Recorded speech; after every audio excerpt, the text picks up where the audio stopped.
What the hell did I just watch? No. Stop the intro music. Stop the intro music. Nope. None of that. Thank you.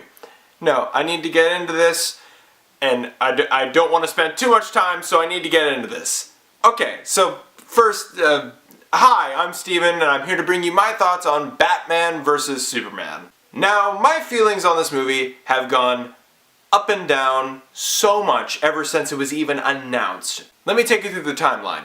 2013, Man of Steel has just come out, and I thought it was okay. Then they announced that Man of Steel 2 will have Batman in it, and I got super excited. The way they announced it was fantastic. Then they cast Ben Affleck, and everyone was universally like, what? But I was willing to give the guy a shot, and then they showed him in the Batsuit, and he looked really awesome. Then they cast Jesse Eisenberg as Lex Luthor, and I got really worried. Then they said that Wonder Woman, Aquaman, Flash, Cyborg, and so many other people might be in the movie, and I got even more worried. Then I saw the trailers, and I thought they were alright. So ultimately, my expectations for the movie were varying constantly, and I was just hopeful that it would be good. So, that is the question. Is it good? Well, we'll get to that in a minute. So, as always, no spoilers in this review. I might do a spoiler-filled video at some point in the next week, depending on if I'm busy or not, but I will try my best to get one of those up. As of right now, it is spoiler-free, and as always, I'm going to tell you the good, I'm going to tell you the bad, and I'm going to tell you ultimately what I thought of Batman vs. Superman. So, as always, first the good. Ben Affleck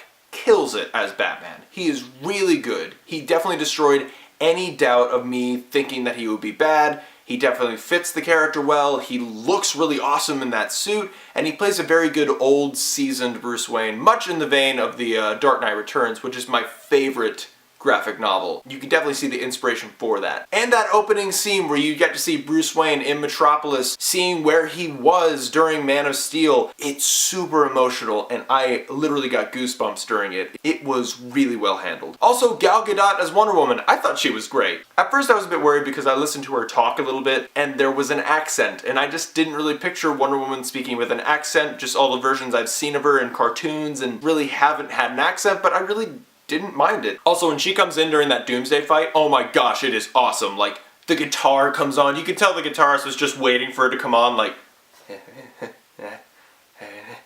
and now! So I thought she was good. Definitely made me want to see a Wonder Woman solo movie. Definitely. Also, I will say Henry Cavill is trying his best with what they give him. Really, this is more or less a Batman and Justice League movie. This really is not a Superman sequel, and I believe it should have been that, but Henry Cavill is really trying his best. There are some moments where you look at him and you're like, dude, you are really trying your best with paper-thin writing, and I appreciate it. And as always, from a Zack Snyder movie, you can expect that the visuals are really, really, really good. They look great for the most part, except for that thing. But it looks really good. Like I said, like the Ben Affleck Batman suit looks great. All of the costumes in the movie look great. The CGI for the most part is really good, and the action is stunning. Really well handled. And now we get into the negatives. That guy. Okay. I like to keep it pretty PG on this channel, but I had a hard time not using profanities to describe my feelings toward Jesse Eisenberg as Lex Luthor. I hated him. I have never hated a performance so much from, I think, anyone in a superhero movie in my entire life. He plays Lex Luthor as if he is the Riddler. They are two different characters.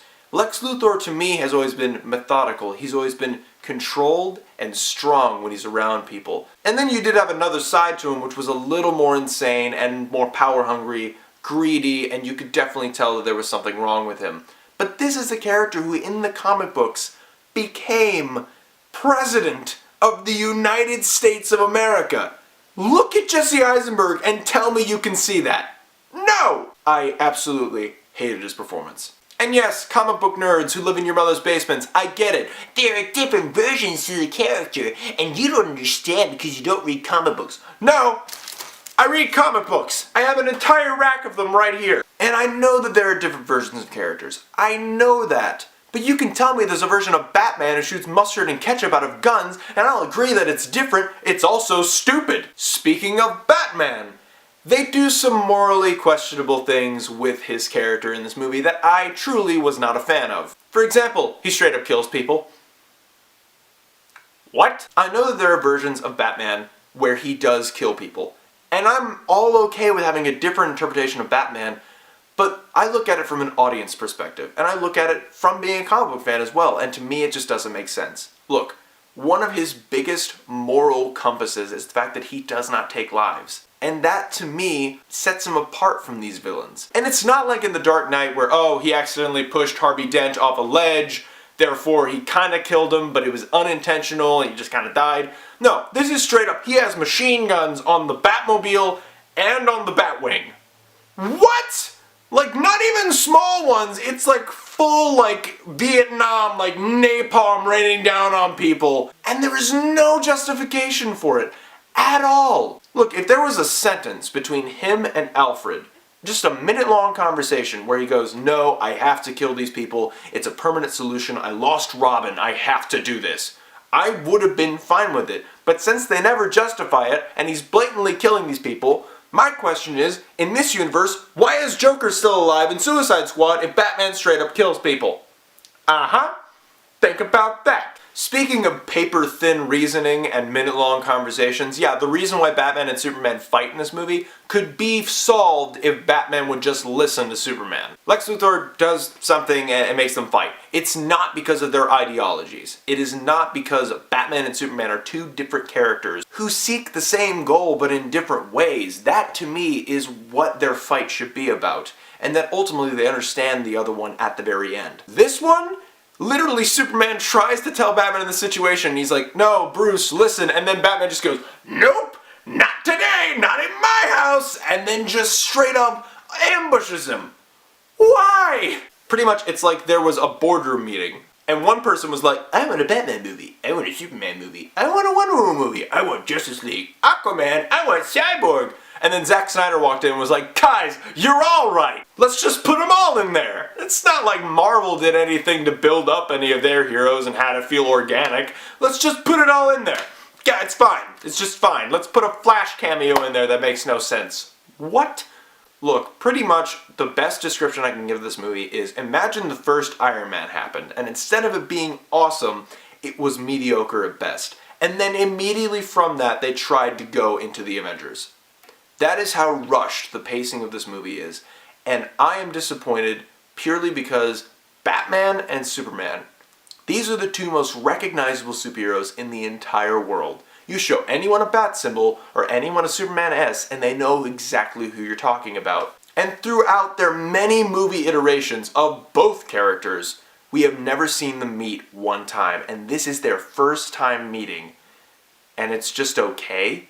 No, actually it's not even okay. It's bad. This movie is bad. It made me physically angry, and I'm so sorry to say that. I wanted this movie to be good. If anyone wanted this movie to be good, it was me.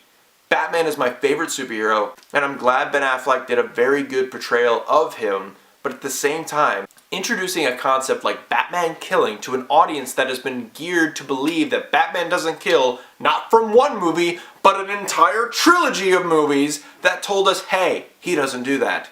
Honestly, guys, I'm tired of talking about this movie. I've been talking about this movie for the past 4 days, and I'm tired.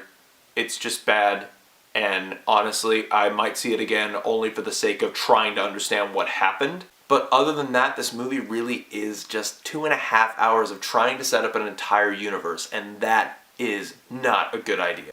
On the plus side though, Civil War looks twice as good now. So what did you guys think of Batman v Superman? Did you love it? Did you hate it? Did you think Jesse Eisenberg was crap? Did you think Ben Affleck was really awesome as Batman? Whatever it was, comment below, let me know what you think. And while you're down there, you can like this video and subscribe if you want to. I mean, hey, it's your choice, but I'd appreciate it. And as always, guys, thank you so much for watching. My name is Steven. I'll be back to you with some nerdy news sometime soon. Until then, I will see you guys in the next video. Bye!